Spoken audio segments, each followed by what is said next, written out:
Cigarette බොනවා. කොච්චර කිව්වත් කියන දේ අහන්නේ නැහැ. ඇයි බබා මං කියන දේ අහන්නේ නැත්තේ?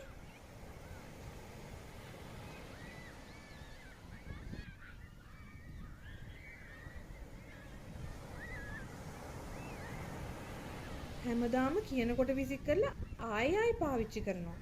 ඔයා මට ආදරේ නැද්ද මෝඩියෝ?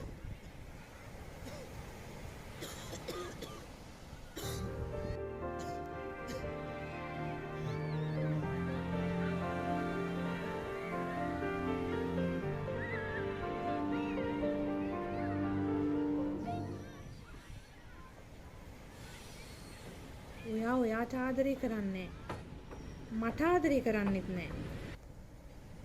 ඒ වගේම ඔයාට මගේ ආදරේ තේරෙන්නෙත් නෑ. කොහොමත් පිරිමියෙක්ට ගෑණියෙක්ගේ ආදරේ තේරෙන්න දවසකට හරි ගෑණියෙක් වෙන්නම වෙනවා. ආදරේ සුරංගනා පොත්වල වගේ ලස්සන නෑ කියලා දැනගත්ති. තාත්තා බීලා ඇවිල්ලා අම්මට හොඳටම ගහනවා. ඔයා මගේ ජීවිතේට එද්දී බලාපොරොත්තුවක් එක්ක ආවේ. ඒ දැන් මේ බලාපොරොත්තුව අපි දෙන්නට එකට ඉන්න පුළුවන් තව ටික කාලෙ. අපි දෙන්න එකට අද්දකල්ලන් ඒක ලස්සන කාලය දුන්නට ඔයාට ගොඩක් පින් රැස් කරන්න.